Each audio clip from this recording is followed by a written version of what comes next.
Hey guys, welcome to Dark Knight Nation for our review of the death of Superman and the reign of the Superman films. So, thanks to DC Comics and the DC Universe app, I was actually able to go see a double feature screening of the death of the Superman and the reign of the Superman tonight.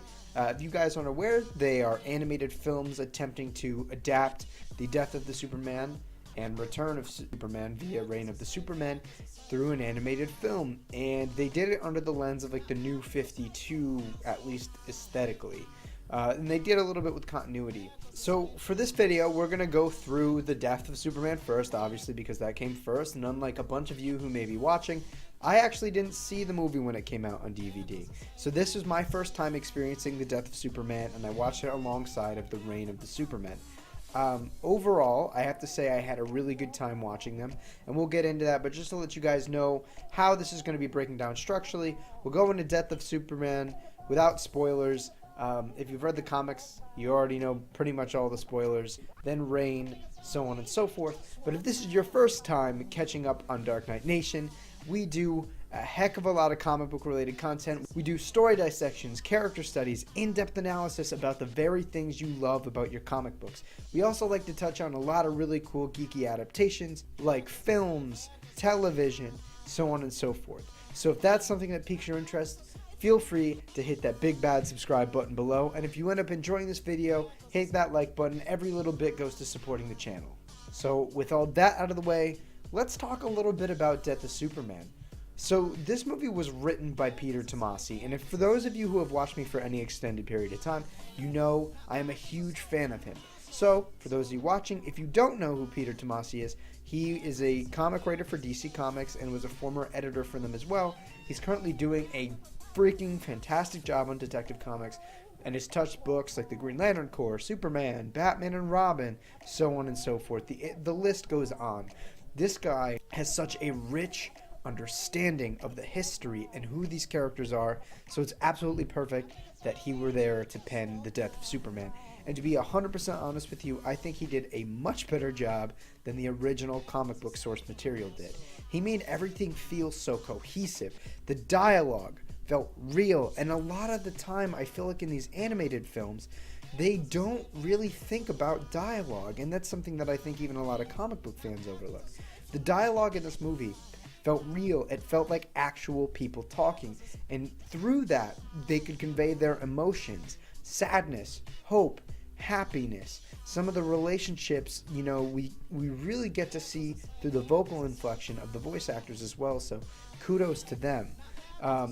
It just felt real and engaging, and that's something that I think gets overlooked way too much. And what I love is there was a definite comedic aspect to the film. I think this movie nailed the comedy every single time they spit something out. So excellent job in that. Slight spoiler, not really. You get to see Superman interact with members of the Justice League a little bit, and I feel like in the Death of Superman film, the interactions were absolutely perfect. Through the script, Tomasi absolutely nails the dynamics between each one of these characters, not to mention just the tonalities of each of them as individuals. This movie really doesn't stop there. They did a really great job at nailing, obviously, who the main character is, and that's Superman. Who he is as a character, what he represents to everybody in the universe, and what he represents to us as fans, as viewers, as readers. And that's something that I can definitely appreciate, because I think Superman is a really hard character to make compelling sometimes. But the people who really understand him know how to drive him home and make it look seamless. Not to mention, you know, the original Death of Superman comic is fairly divisive amongst comic book fans. So to take that and I think make such an expertly done film surrounding that lore is absolutely incredible. So we've talked about what Superman represents. Let's go a little bit deeper into that. This movie really hits home that Superman is a shining symbol of hope to the world, to the universe, and even members of the League. He strives in every way to make sure that everyone is saved as best as he can. And, you know, there is a moment in the film where he's not able to save someone, and there's a pretty legitimate reason why. I think with somebody as almost omnipotent as Superman, it's difficult to kind of find flaws in the sense that let's line something up that A, Superman can't defeat, or B, Superman can't stop. And Tomasi does a great job at making it feel really organic, not forced for the sake of having a plot, you know. A lot of writers tend to do that sometimes just because it's like, okay, well, if I didn't do this really lazy thing in my writing, you're not going to have a plot. But Pete Tomasi doesn't compromise here. It's not lazy, it's a really organic way to make this happen, and I can really appreciate that. Speaking of things that are kind of getting under Superman's skin, a big emotional focus of this film is his relationship with Lois. In this timeline, well, they've acknowledged the fact that he's had a relationship with Wonder Woman, so good job, Pete Tomasi. I appreciate the fact that we're just not going to ignore the fact that it happened. But getting into it, Lois doesn't know that he's Superman, and that's a big source of contention throughout this film. He even introduces her to the family, to where she realizes she doesn't know as much about him as she thinks, and leading up into Doomsday fight, he finally reveals that he loves her. And so, spoiler, not spoiler, the movie's called The Death of Superman. He has this crazy brawl with Doomsday, and you know, as much as I'm one for getting into the characters and the significance of the film, it was a pretty great fight. The animation was really solid. I haven't been a really big fan of the current DC animated universe animation style or modeling style, but I think they did a really solid job in this film, making things feel a lot more kinetic, a little bit less choppy. So good on you guys at DC Animation. Great fight that just towers over Metropolis. You even get to watch some of the League take on Doomsday, and just saying, my boy Batman lasted quite a while. So kudos. Again, I feel like I'm saying kudos way too much, but whatever. Anyways, going into it, there's this huge big scrap. We get to see this great moment where, if you're a comic book Superman fan, you know of Bibbo, who is one of Superman's good friends in the city of Metropolis.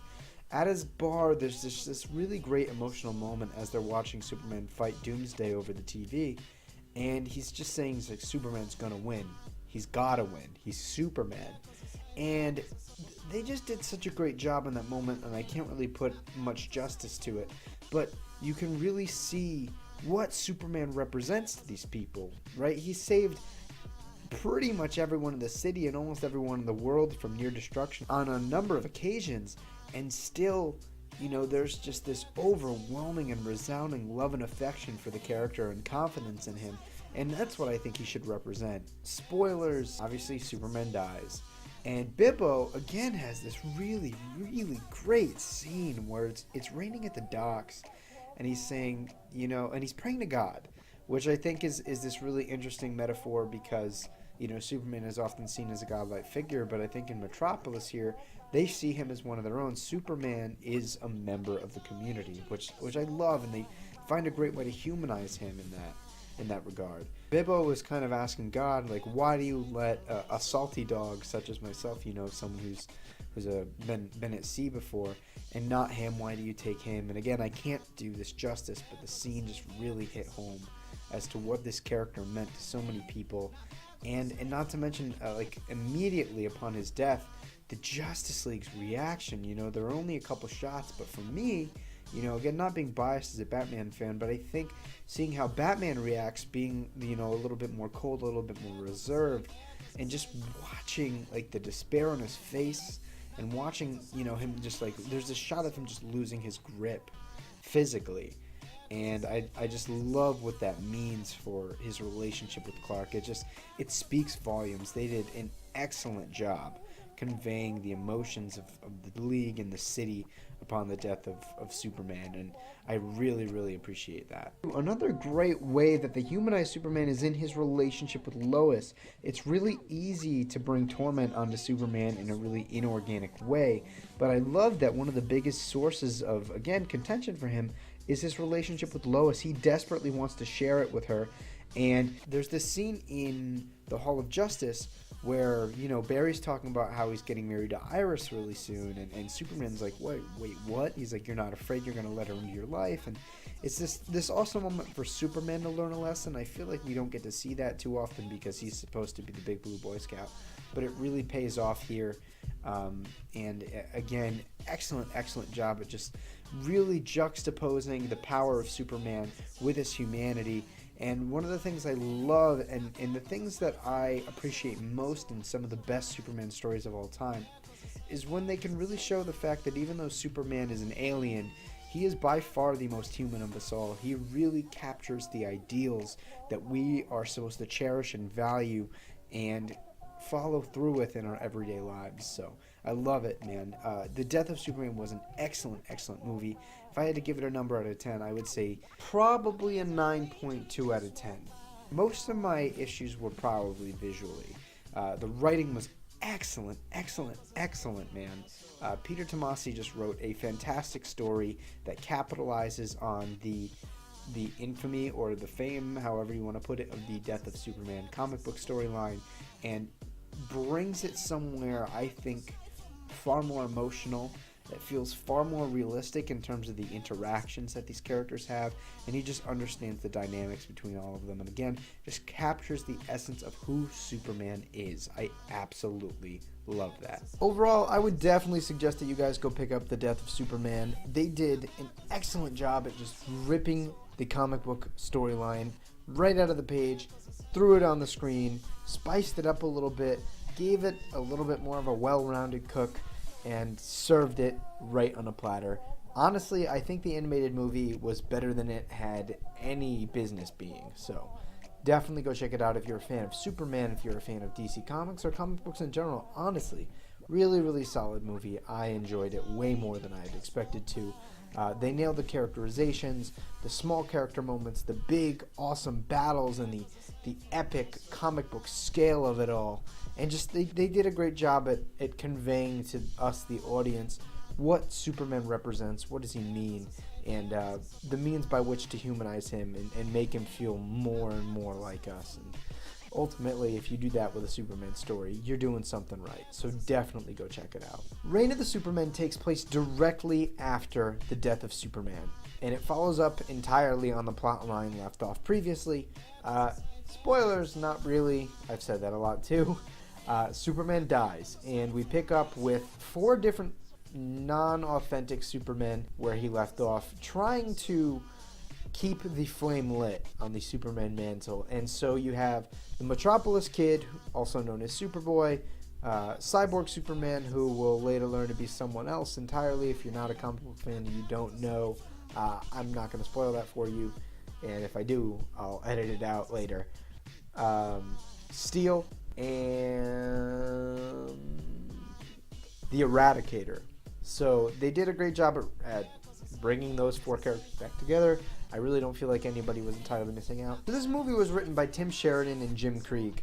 I don't know why Tomasi didn't write this one along with the predecessor, and it kind of shows. I'm not saying this is a bad movie at all. I actually really enjoyed it, but the entirety of the movie, it just didn't really feel like we had a first act. It was just kind of action, action, action, action, action, climax, end of the movie. It didn't feel as well structured. I thoroughly enjoyed it. I thought the characterization was pretty solid, but it felt like it was desperately trying to recapture a little bit of the interpersonal relationships between the characters. It tried desperately to capture the levity and the drama with it and all, and just didn't hit it as well. I also think it did a pretty good job at recapturing the flow. It felt like a fairly cohesive sequel. You can definitely tell that this movie comes directly after the Death of Superman and follows up on those plot lines pretty well. The one thing I can really appreciate, though, is that they brought on a bigger cast with the extra 4 Supermen, and all of them felt really fleshed out when we got individual motivations for each one of them, as well as a bit of an origin story, which I can certainly appreciate as a longtime comic book fan. The characters all felt different and unique. They weren't just plot devices to move things forward, and I can really appreciate that. Speaking of the 4 Supermen, I love the fact that they're all very representative of different aspects, or at least the ways that different people can perceive Superman and the message and what he stands for. So, starting off with Connor Kent, for those of you who don't know his backstory in the comic books, I don't want to spoil that because I feel like it'll have some sort of impact in the movie. But here, in terms of the journey that we're taking with him, he's trying to find his significance. How exactly can he be the best possible Superman he can be? And what are his downfalls? What does he have to learn? And it's just him finding, or at least looking to find, his purpose in the world. because again, as those of you who know Superboy's backstory, everything about him isn't exactly natural, and so by default, he's not going to live a very naturally progressive life. Going into the Eradicator, I don't want to give you guys too much, because if you're not fans of the comic book, I don't want to give that away, because I feel like it's for the big Jesus. I'm trying really hard to keep this spoiler free for you guys. So John Henry Irons, Steel. I think he's very representative of Superman's public image, and the most positive way to interpret the message that he stands for. You know, without Superman being around, at least in this current moment of continuity, he feels like there's someone that needs to withhold Superman's values and to protect the peace, to protect the people and the innocent in general. And so, even though he's human, he lives by the code that Superman set forth and takes the symbolism that Superman irradiates and kind of runs with it. So I really like what they did with him there. It just feels really true to the character and really puts on full display what Superman stands for. And so finally we get on to Cyborg Superman, and again, I don't want to give too much, but that moreover is representative of what one of us would do if we had the powers of Superman. I'm not going to tell you if it's good. I'm not going to tell you if it's bad. I'm going to leave you guys to watch it for yourselves. And so Cyborg Superman, believe it or not, actually gains a little bit of sympathetic motivation and has to do a little bit with the character that was not saved that I'd mentioned in the Death of Superman review. But overall, it was a good movie. I really, really enjoyed it. Again, delving into the 4 Supermen was a fun ride. Again, they felt pretty well fleshed out. This movie feels like it tries to recapture a lot of the previous, and it accomplishes a decent amount. You know, it was a fun movie. It was decently well paced. I just wish that it felt a little bit more structurally sound. Again, didn't have a lot of build up, but I suppose the entirety of the first movie could, you know, be argued to be said build up. So I'd probably have to give this one a 7.5 out of 10. Again, good movie. I enjoyed it. It followed up well from the previous movie, although I do wish, again, maybe biased, that Peter Tomasi wrote this film like he did The Death of Superman. Fun time, guys. Definitely worth a watch, and as far as I'm aware, it's going to be coming on the DC Universe streaming service, and it might even be on now. So if you have the app, go check it out. If you're a comic book fan or you're interested in getting into comics, I definitely recommend the app. To be 100% honest with you, they've been uploading way more content, both television, movies, and a full great comic book runs. They have Jeff Johns' Teen Titans. They have the full Death of Superman. They have Lonely Place of Dying, which is like the original introduction of Tim Drake, which is one of my favorite Batman stories ever, amongst a number of other things. So make sure you guys go check that out, and I'm pretty sure they have some sort of week-long free trial. So yeah, again, worth a look. Thank you guys so much for watching my thoughts on The Death of Superman and Reign of the Superman. Now, I'm really sorry I had to be fairly vague with these movies. They're both very character focused, and I felt like if I gave you too much about them, just because, again, the plot of these films are so very character heavy that I felt like if I said anything, it would kind of ruin the experience for you guys.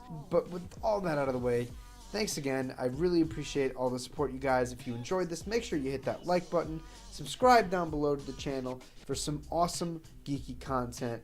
And we will catch you guys later on the next episode from Dark Knight Nation.